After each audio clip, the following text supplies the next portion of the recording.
Free audio post-production by alphonic.com. Captain's log. Han Solo. I'm captain of the Millennium Falcon. This is Captain Jean-Luc Picard of the Federation starship Enterprise.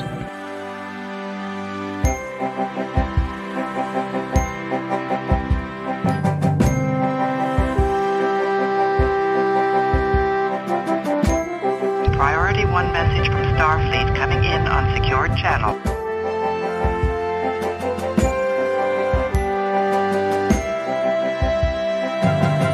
You're listening to Captain's Logs and Lightsabers. Hey, welcome to episode 41 of Captain's Logs and Lightsabers. We are the podcast with Feast of Fandoms that discusses both Star Trek and Star Wars in the same show. My name is Jonathan. I am but one of the two hosts of this show, so let me kick it to my co-host, Chris. How's it going, man? I'm good, Jonathan. It's good to hear or see you. How you doing? Oh, hey, hanging in there. I know we haven't recorded in a while, but I know I've been busy creating all kinds of content for Feast of Fandoms over the past several months, and it's been a fun ride, and I'm glad that we finally found the time to get back together and have a chat and record an episode together. Absolutely, and I think we have a pretty good discussion planned for today. Definitely, I agree. So that's a little bit of a teaser, but before we get into our main topic, we are going to return to our Fandom Frontier segment, where Chris and I get to talk about something that we did outside of Star Trek and Star Wars, or tangentially related to Star Wars that isn't really directly related to our episode, but it's something that we like to share. So, Chris, what was your Fandom Frontier for this one? I think many people did this. You and I definitely did. We went and saw Star Wars Episode 3 on the big screen for the 20th anniversary, which was a lot of fun. You can't beat Star Wars on the big screen. It's nothing better than that. Had a good time with that. Got a collectible cup for it, and actually got the bucket, the popcorn bucket. But this one was of Darth Vader, the actual helmet, and it actually makes noises, which is really cool. So, that's sweet. Yeah, so that was a fun little collectible. It was pricey, but it was worth it because once it's gone, it's gone. Right, so, right. Yeah, I remember. Oh, I'm sorry. Oh no, I was just saying this, so it was just nice to collect it while I had the opportunity. Yeah, I remember. Well, it's now been almost 6 years since The Rise of Skywalker hit theaters, and I remember that was kind of the start of the whole popcorn bucket at the movies craze, because I remember they had a giant R2-D2 popcorn bucket that, of course I had to have. Oh, absolutely. Yeah, they're getting very creative with these things now. I got a nice one from Cinemark for Slimer from when the fourth Ghostbusters came out. Got a couple of the Star Wars ones that you talk about, but these things are really popular now. It's hard to believe that people love these popcorn buckets, but they're creative. Yeah. It's it's one of those things that we can kind of credit to Disney parks for popularizing. The popcorn bucket culture at Disney is actually more intense and more. There are a lot more collectors in Disney fandom that they'll buy every popcorn bucket that has been released. I mean, if you can think of a Disney movie or Disney character, it's probably been made into a popcorn bucket already and sold at the parks. Oh, I believe it. So Disney's the one that we could credit for all this. I just thought it was just a regular movie theater competition thing. Nope. Imitation is the highest form of flattery, my man. Nice. Very nice. So you and your wife went to go see it too, right? We did.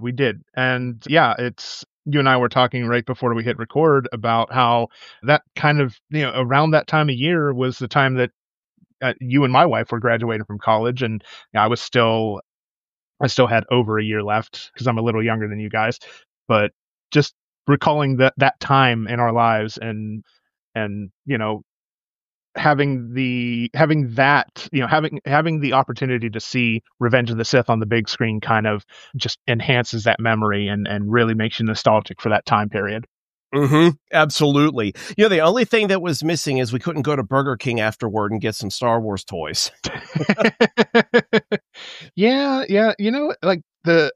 I can't recall the last fast food premium items that Star Wars offered. from Oh, any yeah. kind of fast food restaurant. It's been a while, hasn't it? It has. I think Rise of Skywalker, when they had the those little like character clips or Rise of Skywalker, I think that was the last one. Yeah, and that's been 6 years. Yes. Yeah. So yeah, I think it's time McDonald's, if try to get some sort of Star Wars thing back, even if it's something generic. I mean, they do that with Barbie and Hot Wheels. Why not do it with Star Wars? Yeah. If they did a glass set, a collectible glass set like they used to do, how how many people would probably buy those? Oh yeah, those would be sucked up. Even just like if you watch stuff on Facebook, sometimes they show some of the old cup premiums and things that they used to do, not just with Star Wars, but like with Thundercats and things. That stuff, like if they tapped into that nostalgia, I think definitely they would make bank on a lot of this stuff. Seriously. For sure. Yeah. I mean, you have the adult Happy Meal that has been pretty popular. And I know that McDonald's is, they've done that on numerous occasions for different franchises. I know that, they've had I can't even remember it. All the different adult Happy Meals that they've had already. So they had the ones with those 4-eyed characters. Those were weird. But they also had the McNugget Buddies come back 2 years ago. Those were popular. Those were super popular.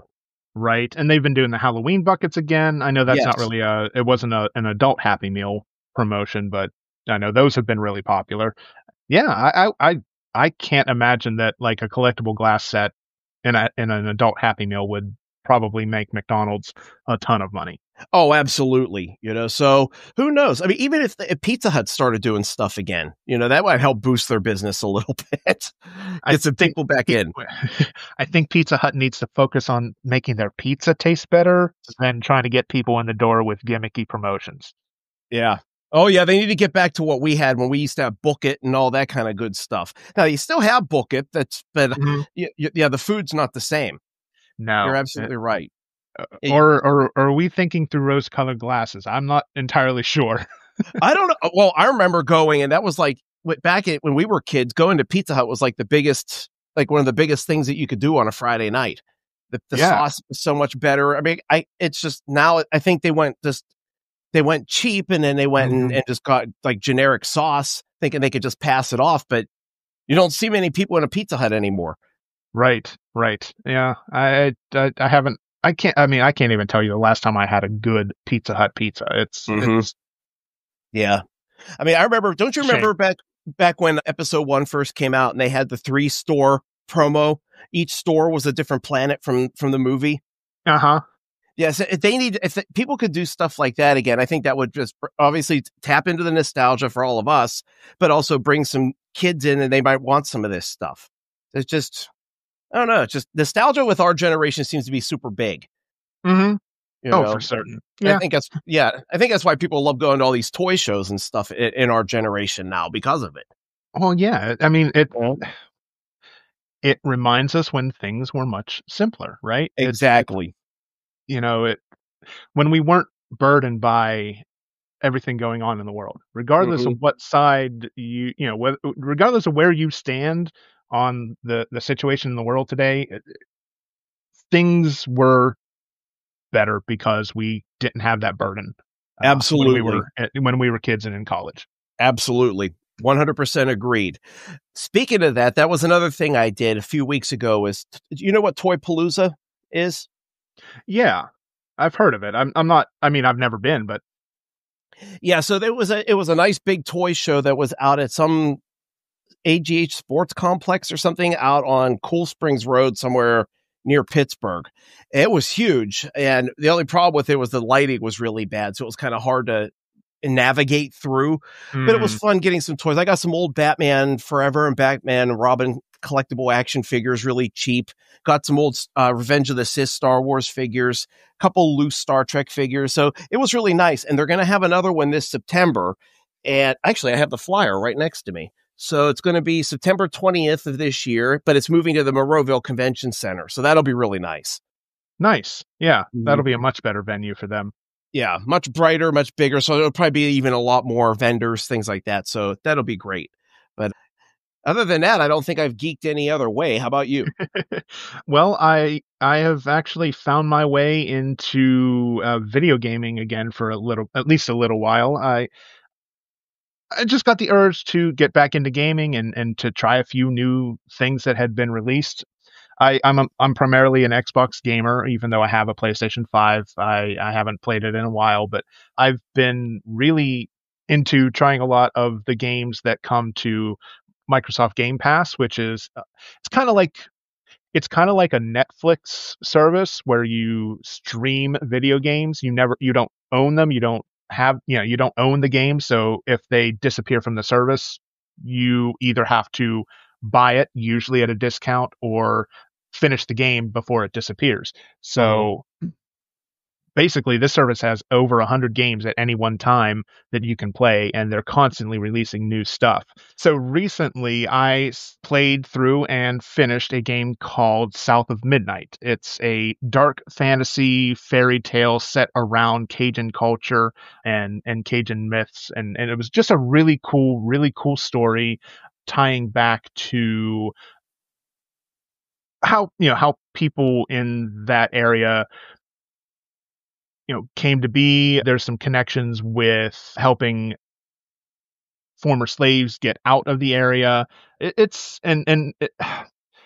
don't know how to describe it. Like I said, it's a dark fantasy fairy tale set around Deep South and Cajun culture, and it was just a lot of fun. And I really enjoyed the story.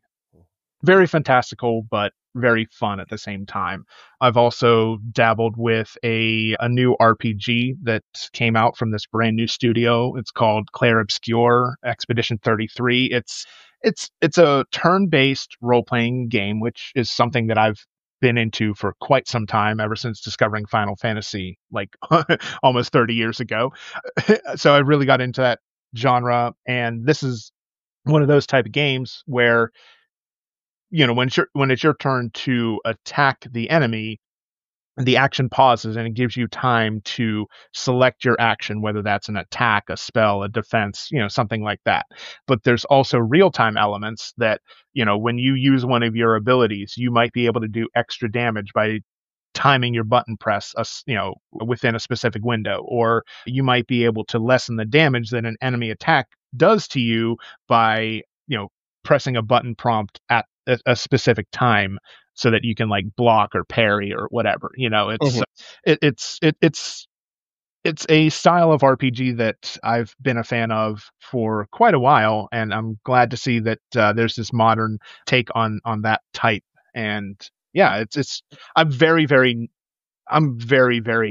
close to the beginning of the game, so I haven't really explored it too much, but yeah, it's a good one. So if RPGs are your thing, definitely check out Clair Obscur. And if you like third person action games, dark fantasies, South of Midnight is the one for you. So that's basically been my Fandom Frontier for the past several weeks. Oh, very nice. Do you have any activities coming up that you're aware of? Can't think of anything nerdy that we're doing in the next couple months specifically. I mean, different things that, different non-nerdy pursuits. Like, sure. We plan to go to a couple trivia nights and some concerts and some Broadway shows, or, well, some local theater troupes performing Broadway shows. We're going to be doing that over the course of June and July. So, oh, very nice. So you got a good planned summer coming up. Yeah, we do. Yeah. We like to stay busy. I mean, even though we'll be working this summer for the first time in a couple years, we actually are not laid off in the summer. So we're going to have less time, but we don't have to worry about not making as much money because we're actually, maintaining our full-time job throughout the summer. Oh, that's good. That's good. The one thing I do have coming up in, I think, 2 weeks is Three Rivers Comic-Con down in Pittsburgh at the David L. Lawrence Convention Center. My Star Trek club from Starfleet International, the USS Stella Parada, we're going to have a table there. We're going to be recruiting new crew members, but we're also going to be doing a game for charity. There's the charity of choice for the convention is Extra Life, and they earn money for kids who are in the hospital with cancer. So we're going to be doing our annual full weekend down there. So if anybody in the Pittsburgh area wants to come down and say hi to the crew, feel free to come down, play some games, win some Star Trek prizes, and have a good time. Very nice. Yeah. Yeah. That Extra Life Foundation is a really good charity. I know it was founded by gamers, I believe. Yes. I think part of what they do is they get video game systems for kids who are stuck in the hospitals with their treatment, gives them something to do, something to feel good about. Yeah. Just something to distract them from the trauma of going through cancer treatments or other life-threatening conditions. Absolutely. Absolutely. So that's good. And then I don't know if you read on Facebook or not, but Brandy, my wife, and I are actually, we're finalizing plans to go to Shore Leave, the Star Trek convention. It's fan run. It's been going on since the 1970s, and this is the 45th edition of it. Oh, and, wow. Yeah, so we've never been to it, and they moved it from Maryland to Lancaster. So we're finalizing details to see if we can actually go, and that's July 11th through the 13th. So if we end up going, that's something maybe I could talk to you guys about on a future show. Yeah, for sure. I've heard of Shore Leave, actually. I'm surprised, and I did see your post. You had never heard of it prior to finding out that it was in Lancaster this year, right? Right. Well, I've heard of it, but I never made like a trek to actually go to it. I see what you did there. Yeah. But now that it's in Pennsylvania and it's only 3.5 hours away, it's something for us to do during the summer. It's right before our wedding anniversary. So it'll be something fun. And then we're planning like another trip. We don't know if we're going to go to the beach or, the typical summer thing. Yeah. But this one, I've always wanted to go to Shore Leave. And this time hoping we're going to make it happen. Nice. Very nice. Do you have your like hotel plans finalized, or? We're working on that. One of them, I think we're looking at possibly the Red Roof Inn across the street. We don't usually go for anything big or major because we're not going to be in the hotel much anyway, because the convention's so jam-packed. Plus, Brandy wants to try to do other things outside of the convention. There's a lot of nice Amish stuff and shops around in Lancaster. So yeah, Kylie and I actually go out that way quite a bit. So if you want some ideas of where to go or things to do, let us know, or let me know. I'll share all kinds of like and like off the beaten path places, not the tourist trap places either. Oh, that'd be great. Yeah, we've never been out there, and just to get to see some of the cool stuff, that'd be great. So anything. Yeah, definitely. You should look into maybe staying at a bed and breakfast out there. Yeah, I mean, it's not going to be much more than a hotel, and you're probably, you're going to get a home cooked breakfast rather than, the typical hotel Continental Plus breakfast that has a waffle station and, maybe some hot entrees. Yeah. Some, Rice Krispies. Yeah. And a muffin in a wrapper. Yeah. You might be lucky to get some dry eggs or, dry eggs mixed with some peppers to make it look a little fancier. Exactly. But yeah, I'll bring that up. I'll bring that up to her. That's a good idea. Yeah. I know we stayed at one. I'm not even sure if it's still operating or if it's the same couple because they were older at the time and we haven't been out there for years. But yeah, the owners, they cook breakfast from scratch every morning. Well, that's great. Yeah, I mean, if they could do that and it's a homey environment, that's better than a sterile hotel. That's for sure. Yeah. Cool. All right. So we're going to transition out of Fandom Frontier and the tangent that it took us on as as our show often does. We're just going to briefly discuss what we thought of Andor, because that show just wrapped up its second and final season and connected the dots quite nicely to the start of Rogue One. Oh, absolutely. The first thing I really liked about this season is it seemed faster paced. The story was more like solidified, and it just seemed to move a little quicker with some more action. Yes and no. I still think there was a lot of buildup in the first two story arcs. Putting all the pieces into place, getting everything on the chessboard, in the correct position for the final, for the final story arcs, because you had the first two story arcs that were kind of building up to the Gorman massacre, and then you had the final character or the final 3-episode arc that was dealing with the aftermath. So yeah, it was just like the first season. It did take a while from my perspective. It took a little while to get going, but I think overall the first 6 episodes were better than the equivalent on the first season, just because we knew the characters, we knew them a lot, we knew who the players were and everything. We had Luthen and Cassian and Bix and Vel and Mon Mothma. We just we got more about those characters. We got more development on those characters. I mean, even Bix's story moved in a completely different direction than I think anyone expected it to. Absolutely. Yeah, that shocking final scene with her in the final episode, that was... I think a lot of people were surprised by it, but at the same time, when she left Cassian, left that message, I kind of had a suspicion she was pregnant and she was trying to protect herself and the baby and also protect him by extension. I don't know. Did you have an idea that was coming? Not really. Okay. I guess I missed the critical detail that you picked up on. Yeah, I just thought it was like, okay, she's out of nowhere. She's deciding she's leaving. It's not that she wanted to put a final period, but I think when she was talking about wanting to protect him and want him to stay focused on what he needed to do, they needed to win. I just said to myself, 1 + 1's equaling 2 here. I'm guessing there's a baby coming. That's where it was. Even though it was ironic, earlier in the season, I thought that was going to be Dedra and what the heck's his name? Cyril. Right. Because they were building that up so nicely. Yeah. But then, I think Cyril started, when Cyril got to Gorman and he kind of got in with the people, he started to make a turn. Especially, in that last episode before he was unceremoniously killed.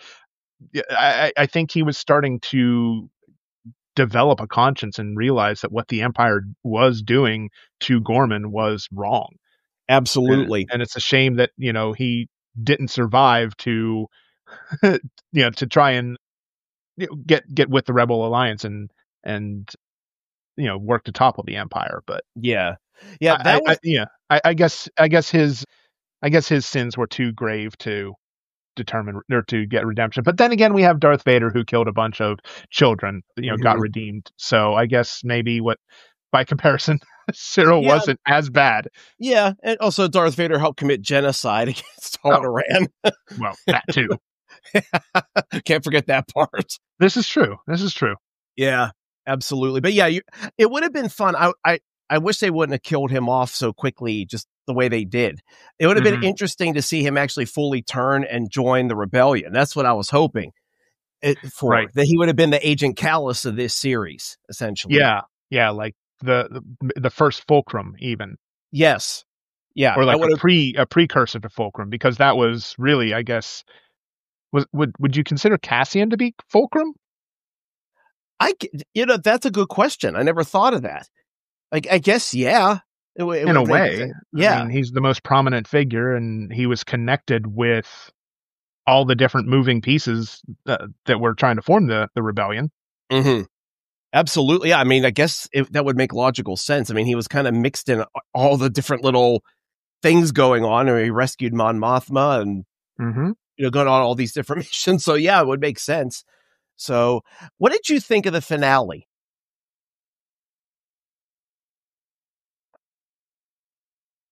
Man, I loved it. I think, I love the fact that Lonnie or Young had somehow gotten hold of Dedra's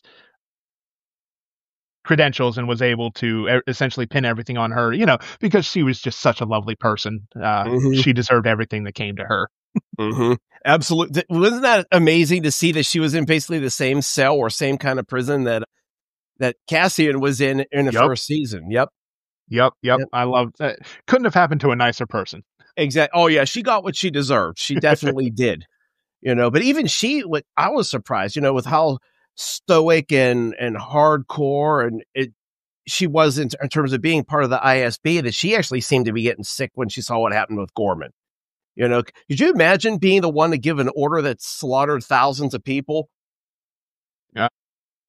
I mean, it just shows how cold and ruthless the Empire is, which, Absolutely. they would not let anything stand in the way of getting what they perceive to be necessary. Mm-hmm. So now the material inside Gorman, were those kyber crystals, or was that some sort of other material? No, they were not kyber crystals. Okay, I didn't think so. It was calcite was the name of the mineral that the Empire was strip mining out of Gorman. That's right. And then the kyber crystals were at Jeddah, if I remember correctly. Correct. Okay. There's actually I don't know if I would call it credible more so than any other fan theory, but there's a theory that Galen Erso wasn't just creating the weakness with the exhaust port. Okay. Like that wasn't his only attempt to sabotage the Empire. There's a fan theory that says that everything, like him, he was the one that kept telling the Empire that they needed these different minerals and materials to be able to make the super laser for the Death Star. It's almost like he was continuing to sabotage them and delay them from getting to the kyber crystals on Jeddah. Okay, that makes sense. That definitely makes sense. He may have had more of a hand in delaying the creation of the first Death Star more so than we give him credit for. Okay. Well, I guess that would make sense too. I mean, what did it take? 19 years for them to build the Death Star? Okay, but then the second Death Star was like accelerated. Right. That makes sense. Because they knew what they needed to create the super laser. Mm-hmm. It's not a bad theory. It may be completely inaccurate, or maybe we may find out what the true motivations were later. But for now, I mean, it's not impossible. Mm-hmm. Absolutely, yeah. There's been a lot of fan theories that have come out of this show, it's been a lot of fun to read them online. The different things, I mean, obviously Star Wars always brings theories and those kind of things, but this show really actually got a lot of people's brains going and thinking and theorizing, which was a lot of fun, and this is what Star Wars needed. I mean, a lot of people said that Star Wars hasn't been as good lately. I've enjoyed it, and I know you and I have talked about that. We both enjoyed this stuff, but this really brought a lot of people together and said, no, we're excited about Star Wars again. I think maybe that's what it needed a little bit. It was some of that darker, more edgy, less action-packed, and seeing more of the dark reality of what the Empire really was. Yeah, I mean, Andor was prestige Star Wars television, right? It's very similar to the style of shows that you get on HBO, and Game of Thrones kind of comes to mind as a prime example of just what Andor is doing for Star Wars, right? It's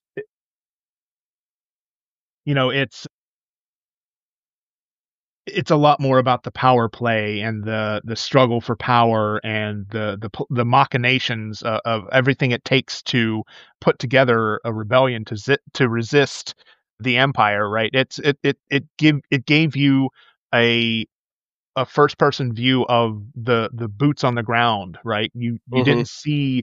You never saw Tarkin. You never saw Vader. You never saw the Emperor and Andor.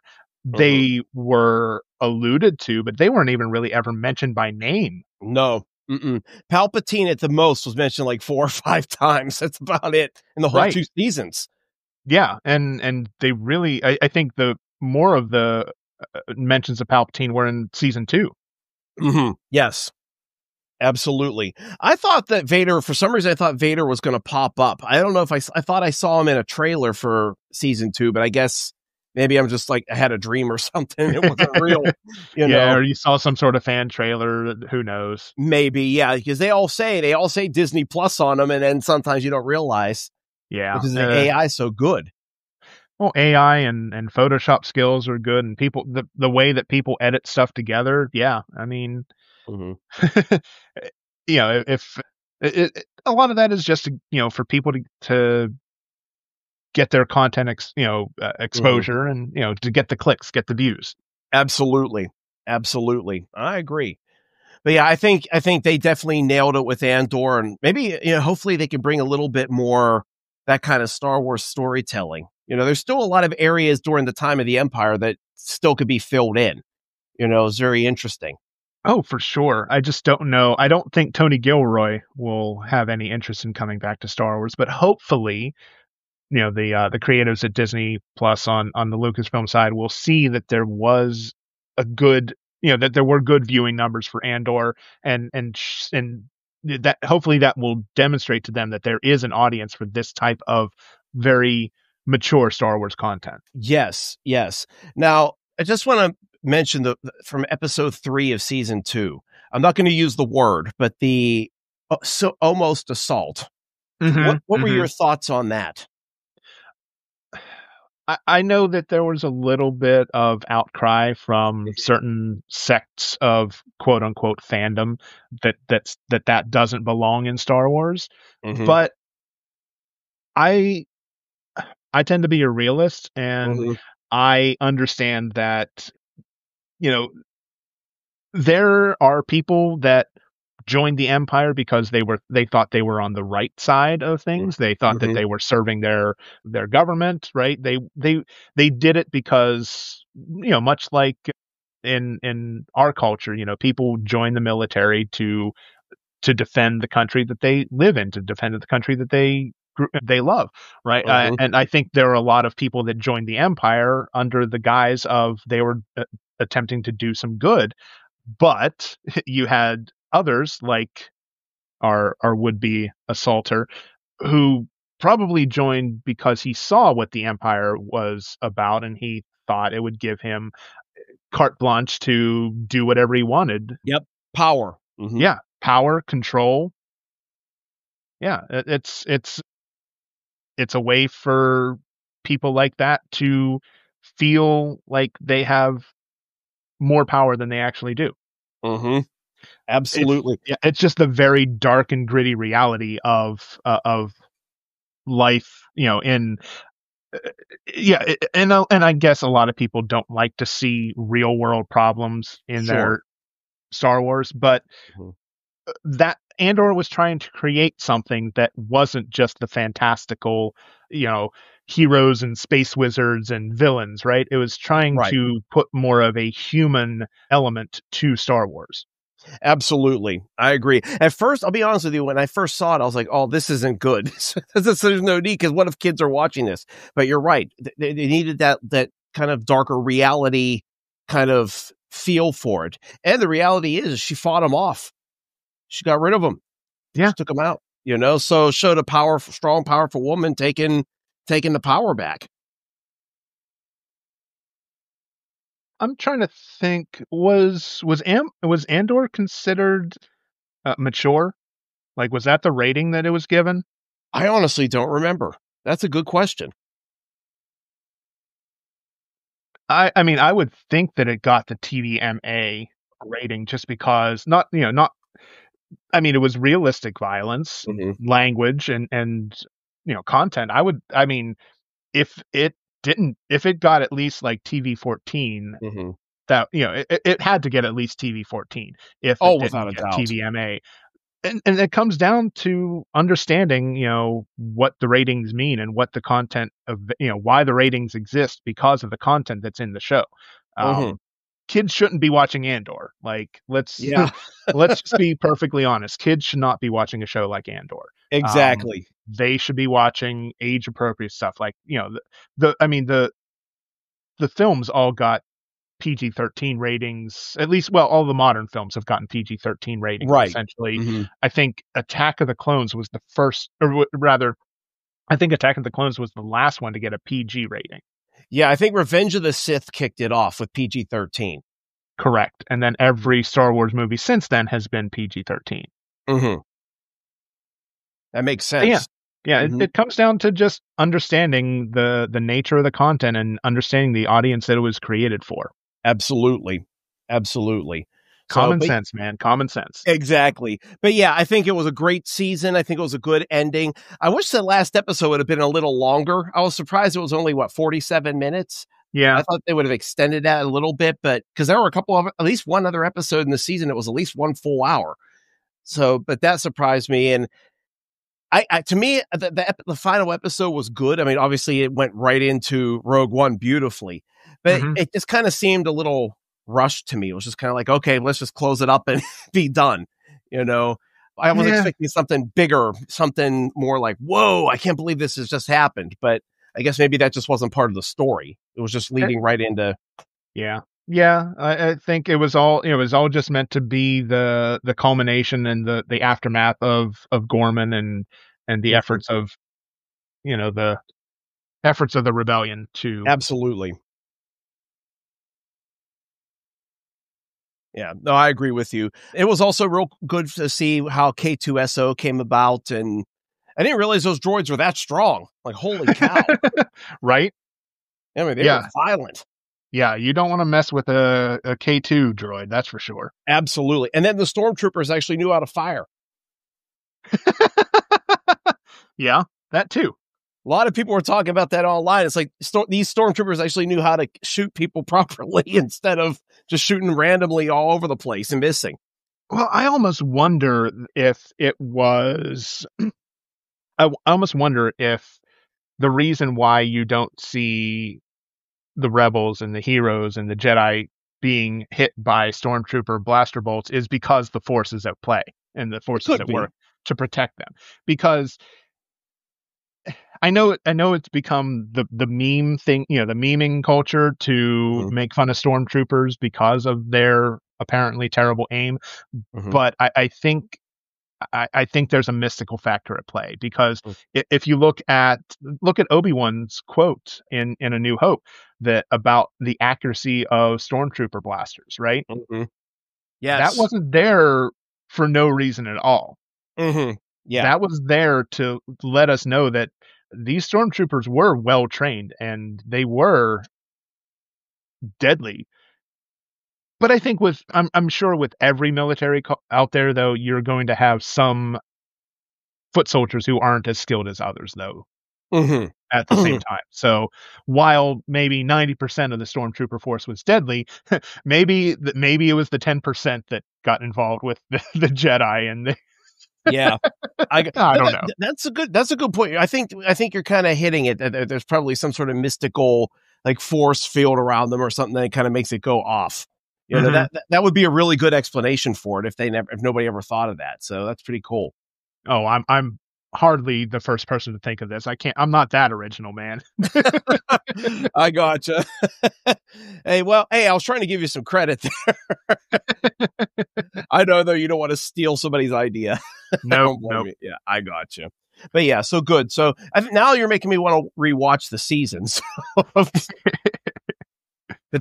I think definitely the Gorman Massacre episode, that was freaking amazing. Watching them singing and just, man, it was powerful. And then the next one with Mon Mothma giving her speech against Palpatine is just top notch. And anything that we've gotten to see, the little tidbits of the Imperial Senate, I've loved that stuff. Whatever show it's been, because we didn't see. We've always heard about it. We just never really saw it. Now we get to see pieces of it. Yeah. I guess there's a book that was released not too long ago that kind of ties into Andor. Mon Mothma's husband, Perrin. I know in the show kind of painted him out to be, blind to what Mon Mothma was doing, and I guess this book reveals that he knew all along what she was doing, and he wanted her to tell her so that he wanted her to know that she could trust him. And I guess that was toyed with as a deleted scene from the show. I guess that was in there originally, was Mon going back to Chandrila and basically giving her goodbye to Perrin and basically telling him that it was going to be his responsibility to watch over their daughter, because she knew that she was already at the point of no return and that she could not she could not come back to the life that she had led prior to speaking out against the Empire. And I guess he was going to reveal all along that he knew, and that, again, he wished that she would have trusted him with that information. Now, that would have been an interesting turn, because he just kind of seemed to be there, like he was just like la-di-da-di-da. Yeah. Like he was painted to be completely oblivious to what was going on, yet exactly. Yep, he wasn't. Exactly. Yeah, I mean, and you can see maybe a little shadow of that in the final episode when he was in the speeder with that. What was that? Was that the wife of the of his, I'm trying to think of how to word it. That's his daughter's mother-in-law. Is that correct? I believe so. Yeah. Okay. Yeah. I mean, you can see just the wheels turning in his head that just with everything. So maybe that was just a little snippet that they left in. I don't know, but Yeah. Maybe. Maybe it was an example of showing rather than explicitly telling us what was happening. yeah, exactly. That he just couldn't believe things fell down the way they were, and that he wanted to support her. Absolutely. So, But I guess that was addressed in the book. I think Path of Evil was the name of the book. okay. I never heard of it, so that okay. Yeah. Well, Yeah, and worth checking out. right. And it is a newer canon book, so it is, it's recently released. Okay. Sounds good. All right. Cool. So good. So we agree that 2 thumbs up for Andor. Don't get technical with me. Logic is the beginning of wisdom, Valeris, not the end. A Jedi uses the Force for knowledge and defense. Okay, so we're going to transition then into our feature topic for this episode. Just like the last episode, we are going to do a little bit of a compare-contrast format here. This one, we're going to talk about the different organizations and ideologies in Star Trek and Star Wars. We've kind of developed a few pairs of cultures from both series, and some of the comparisons are a little loose, but some of them are a little more apt than others. So hopefully you'll indulge us and get a little bit of enjoyment out of us trying to connect the dots between Star Trek and Star Wars. Mm-hmm. Absolutely. So I think what we're going to start with would be similarities between the Klingons and the Mandalorians. Yeah. Yep. And this is kind of the most one-to-one comparison that we could come up with, I think. Mm-hmm. Absolutely. Yeah. Originally, our plan was to try to compare all the races, but we saw some similarities in a lot of the organizations. So, yes. Yeah. So, I mean, Klingon culture and Mandalorian culture are very similar, I think. They definitely both run on codes of honor at this point. So, the Klingons have their base philosophy that dealt with Kahless becoming kind of the first Klingon warrior and trying to honor the houses and not being deceitful, things of that nature. They are also very similar in the fact they don't have, it's similar in the fact Klingons live with their houses and they're very, very important. Their houses are very important to them, to the point that if somebody in a house actually disgraces the family, it goes on for 7 generations. So the thought of family and the way individual behaviors affect family members by extension, that's very key in Klingon culture. Now, I'm not certain, you're more of the Star Wars expert, so what do you think in terms of the clans with the Mandalorians? Would they say that that's pretty similar? Well, I mean, yeah, so you have the Mandalorian clans, but really, they were also referred to as houses. I mean, you had, well, let's take the example of Tar Vizsla. He was the human Mandalorian who became the first Mandalorian Jedi. Okay. He's the one that created the Darksaber.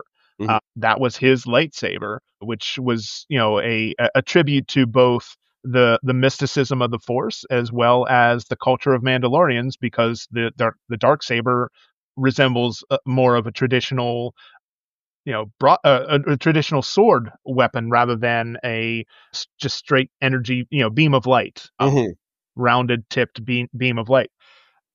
So, so Tar Vizsla creates the Darksaber, and then he forms House Vizsla with other members, who unite around him. Because he created the Darksaber, he adopted the title of Mandalore, which, much like Kahless, I guess similar to Kahless, not exactly like Kahless, where Kahless was one person who kind of, like you said, he was the first Klingon warrior. He started the culture. The Mandalore was essentially the ruler, the most powerful member of Mandalore. He would declare the title of Mandalore and lead the people to, on their continued expansion or their continued path. So but I don't think that, there's not the disgrace factor wasn't there. Okay. You didn't, if someone in House Vizsla had dishonored their family, it would not, they probably would have just been executed and the family would have moved on. They wouldn't have had that stigma of disgrace as long as Klingon houses do. Now, one thing that was interesting about the Mandalorian culture is how, essentially it started out as a planet, right? They were inhabitants of the planet Mandalore, but eventually, they had grown large and decided to challenge the Jedi Order. Did not go so well for the Mandalorians. Their home planet had basically been rendered uninhabitable and made into like a white desert, and the only way to survive were in like domed cities that were essentially below the surface of the planet, because no life could be sustained on the surface of Mandalore. Okay. So I know nothing like that really ever happened to Klingons. Like Kronos was never destroyed in a galactic conflict. Right, exactly. We can't say that about Vulcan, unfortunately, but right. Well, at least in one timeline. Exactly. Well, I actually there's an episode in season 4 of Deep Space Nine. They did talk about Klingons. I don't know if they were actually conquered or they were at least invaded by a Gamma Quadrant species called the Herc.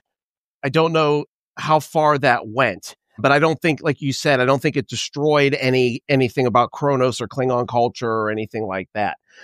Now, that does kind of tie into the other point I was going to make. You brought up about the Darksaber. So the Mandalorians have this, it's not mythical, but it's this weapon that's very important to them and symbolizes their culture, essentially.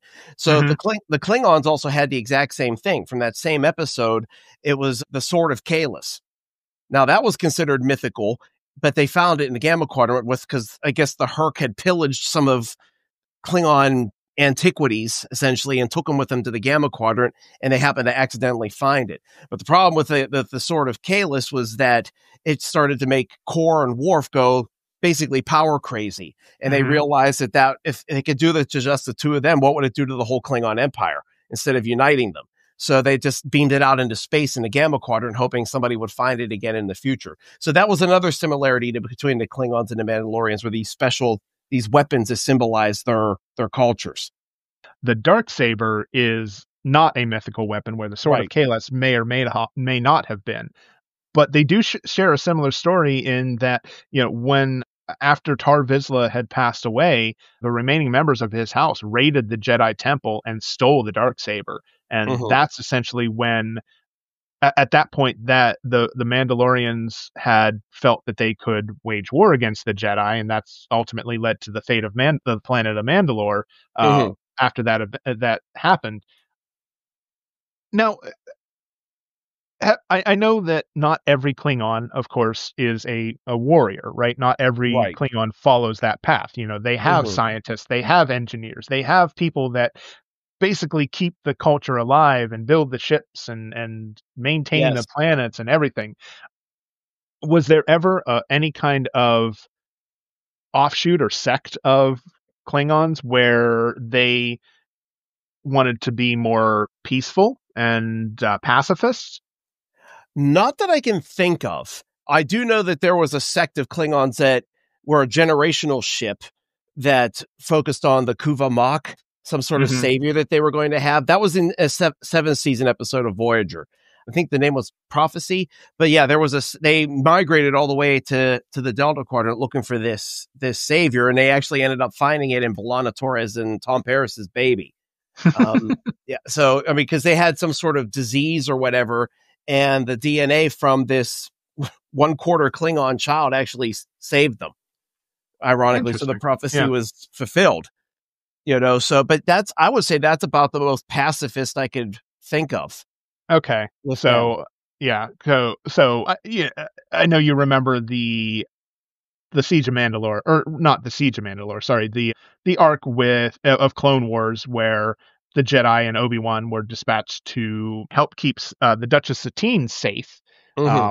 and the Duchess Satine was kind of she was the leader of this pacifist sect of Mandalorians that did not want to continue their warring ways. But then you had the more traditionalists, or the more, I guess, orthodox Mandalorians that joined Death Watch in an attempt to, preserve that warrior culture.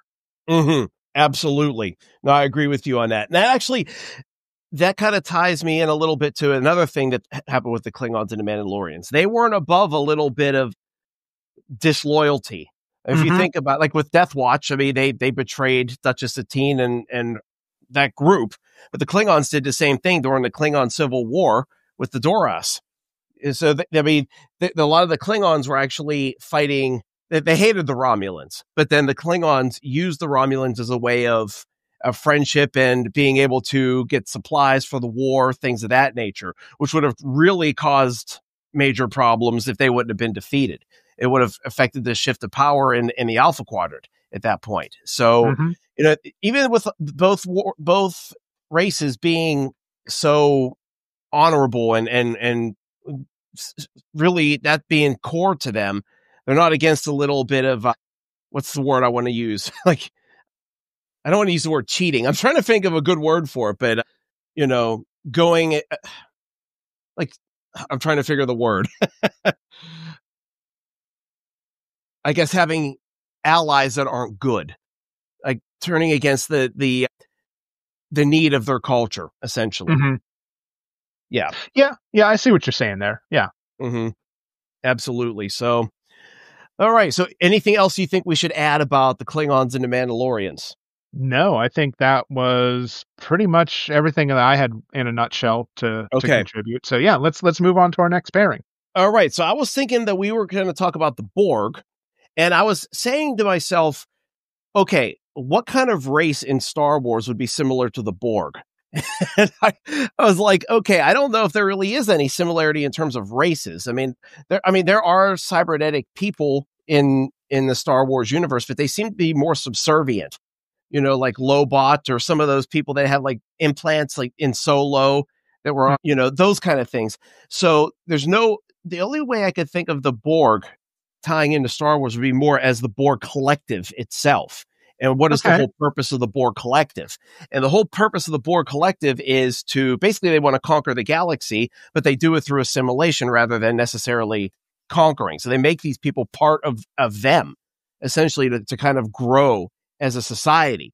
And I was thinking about it, and I kind of thought it kind of reminds me a little bit of the First Order from the sequel trilogy. And part of what my thoughts on that were, the Borg assimilate, and so do the First Order. The First Order assimilates children into their collective, wipes away all sense of individuality, any memories really of who they were before they became part of the First Order.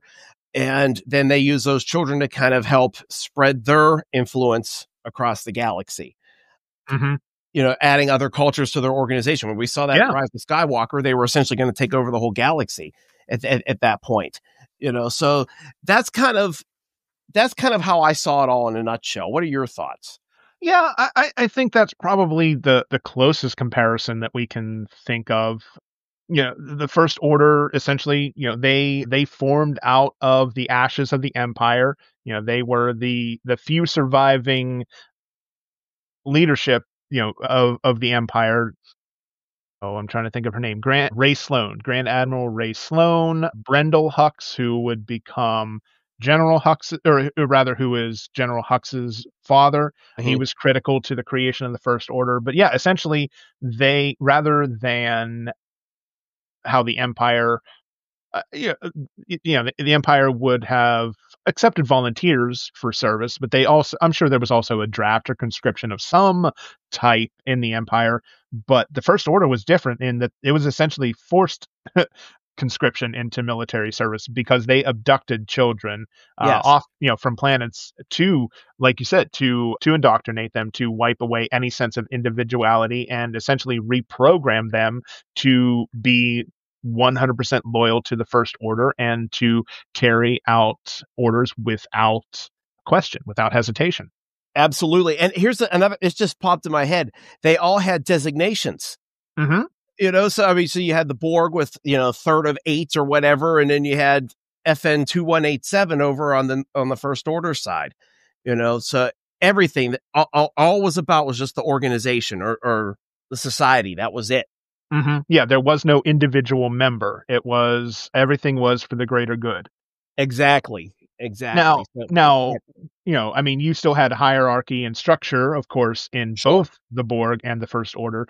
yes. But overall, I would say that the First Order was a lot more. If you were a ranking officer rather than a stormtrooper or other foot soldier, you had more individuality, I think. Because you didn't have that programming, right? They didn't undergo that programming and rewriting of their personality and psyche. Right. Exactly. Where Borg, essentially, you have the Queen, who is the ultimate leader of the Borg, but every other member of the collective is a drone, right? Mm-hmm. Do you have anything in between the drone and the Queen as far as hierarchy? No. It was it was the Queen and drones. Who knows what they'll maybe come up with someday down the line. But it's always just been that. The Queen basically was, even though she was the collective voice, she was also an individual. She was like the only individual in the group. But then she brought Locutus in to be that secondary voice to unite humanity and the Borg. And then eventually Vox. I don't know if you remember from Picard season 3, he was supposed to be the next Locutus. Yeah, that's right. I remember. Yeah. Yeah. So, but other than that, there's been up to now, no other voice or no other role. It's essentially just like, with our bees and that kind of stuff here in the real world. Mm-hmm. So, So, well, let's talk about really quick. Let's talk about the people who were able to break out of that programming and essentially return to their birth species. So they were able to break away from the Borg, and through some measure of success, others were able to remove different cybernetic components and become more human, like 7 of 9. But then you had individuals. I'm reminded of the TNG episode with Hugh. What was it? Borg, right? That was the episode with Hugh, where he was still primarily he was 90% Borg, but he had broken that programming and had more individuality. We have stormtroopers of the First Order, namely Finn, FN 2187. But by the end of The Rise of Skywalker, we learn that Finn is not the only First Order stormtrooper to have been able to shake his programming. There was an entire group of stormtroopers from all across the First Order that escaped, broke their programming, and were essentially sticking together to preserve their own lives. That's how we meet Janna in The Rise of Skywalker. Absolutely. Too bad we didn't get to see more of that relationship, Bud. That would have been very interesting, I think, in a project. Wait a minute. They're doing that in a book, I think. Isn't there a new book coming out? Yeah, there probably is. I mean, it's great that we get books like that, but I don't think we'll ever get any more on screen. At least, I don't think we'll ever get John Boyega back in Star Wars. I think they really, really messed up with him. Yeah, I'll agree with you on that. Yeah. Unless somehow he does that Rey New Jedi Order movie. I mean, I'm crossing my fingers, but I'm also not hopeful either. I know what you mean. But yeah, you're right. I didn't think about that. You're right about the Borg, the ones who actually were able to de-assimilate, essentially. And there weren't many, just like with the First Order. You're absolutely right. But what do you do to try to regain your humanity? Essentially, I mean, we got to at least see that through 7 and 9, because she was assimilated at 6 years old, and then she was a full adult when she was freed. So you can see that all the damage that was done, there wasn't really much memory left, fragments, but they came back as time went on. So it would be the same thing with the kids with the First Order. So that was a good comparison there. Thanks. That was good. Thanks. All right. Anything else you want to say about the Borg and First Order? No, I think that's it. Okay. Well, so the next organization that I was thinking of was the Dominion from Deep Space Nine.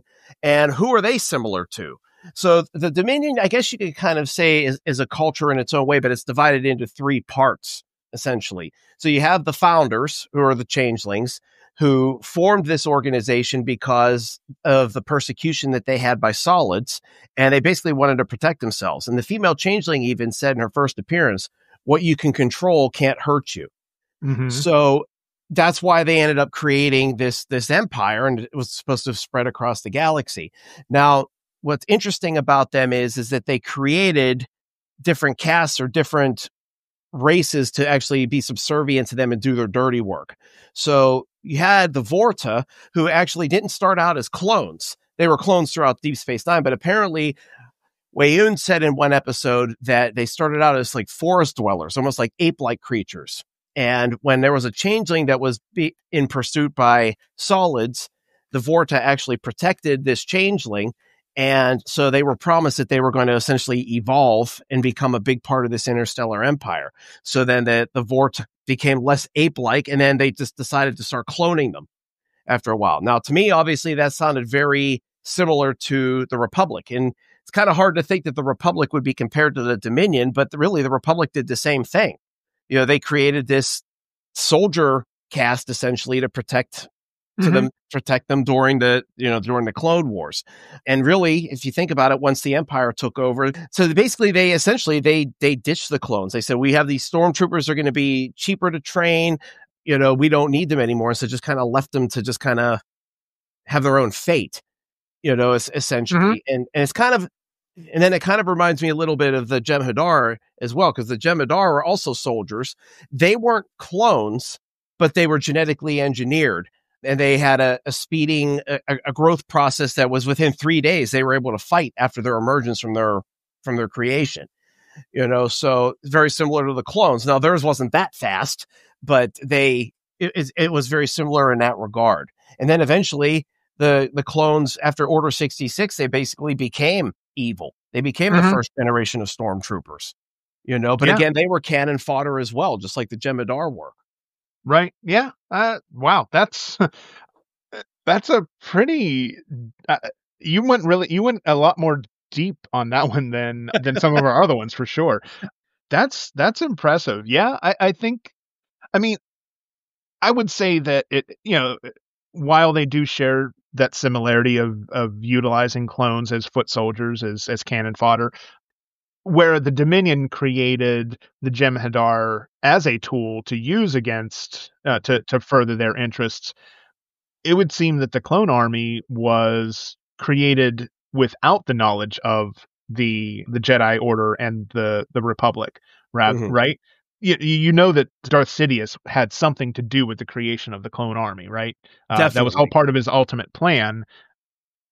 And then essentially the Republic stumbled upon them, but but again, Palpatine is working in the shadows to steer the Jedi Order and the Republic the way that he wants them to. So I'm sure it was because of him that they even found the clone army to begin with. Yes. Absolutely. Now, there's another area in which the Dominion is similar, not to the Republic this time, but more to the Empire. Okay. So we know that the Dominion and the Empire are not against a little genocide. And well, it's true. So we know that with the Empire, they destroyed Alderaan. We brought that up earlier, but they also committed genocide against the Geonosians. You know, because the Geonosians are the ones, if I remember correctly, designed the Death Star. Those were their plans, right? Yeah. It was originally being built or conceived on Geonosis. Yeah. So in order to keep that a secret, they massacred the Geonosians, except for I think there was like one survivor, and then there was a queen egg. So at least the race can eventually continue on.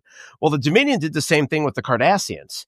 You know, usually they subjugate their planets, but when the Cardassians turned against the Dominion in the final episode of Deep Space Nine, the female changeling ordered the extermination of the entire population. And by the time the episode ended, there were over 800 million Cardassians slaughtered, and the number continued to rise. They literally decimated Cardassia. So that's very similar to how those organizations are as well. They're not against a little genocide, whether it's as revenge or to protect secrets or whatever. Right. Or, you know, in the case of the Empire and Gorman on Andor, you know, genocide was, you also have the Gorman massacre. While it wasn't, I wouldn't go so far as to say it's genocide. It was definitely a very large population of people who were protesting what the Empire was doing. But they wanted the Calkite to create the super laser for the Death Star, and nothing was going to stand in their way, even a peaceful protest of Gorman. Yeah, absolutely. And even in the Imperial Senate, they talked about how they considered that a genocide against those Gormans that were massacred. So I guess you could kind of call it a mini genocide to kind of keep their secrets. Right. And and nothing that would stop them from achieving their ultimate aim. Absolutely. So that was an interesting discussion on that group. For sure. So I said to myself, which species in Star Trek and Star Wars would be similar in terms of the strength of their spirituality? And again, I'm more the Star Trek expert, so I didn't know a whole lot about all of the species in Star Wars, but I kind of thought, reframed it a little bit to say, okay, can we look at the Jedi and the Sith as kind of a society as well as just an organization or group? So I thought maybe that the Jedi and the Sith were similar to the Bajorans, because we have the Bajorans who are very deeply spiritual people, and literally they have a connection to their gods, who are the prophets in the wormhole. But you also had them divided into two different sects. So most of Bajor's population were focused on the wormhole and the prophets. But then you had the cult leaders who worshipped the Pa race.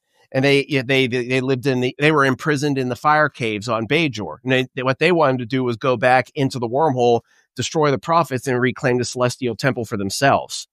All right. It reminded me a lot of the Jedi versus the Sith. Now, in saying that the Jedi and the Sith are kind of like their own culture, if you think about it, the Jedi all live in the temple on Coruscant. They have their own laws that they go by. They basically have their own kind of military, and the fact that they themselves are the military, and different traditions, things like that were different from maybe people on Coruscant or other areas or other races in the galaxy. So, and they're the ones who are their god. You don't even want to necessarily say it's a god, but the Force. They have a connection to the Force, like the Bajorans have that connection to the prophets in the wormhole. Yeah. So kind of the Force is not like alive. It was just the energy field, but they kind of, that's the Jedi kind of made me think of like the prophets, where the Sith, there's less of them. It's more of like a cult. You had the Sith, what were they called? The Sith Eternal, that living on Exegol, that worshiped them. There was a Pa Wraith cult. They were kind of in hiding on Bajor, but they also established a colony on Empok Nor during the 7th season of Deep Space Nine.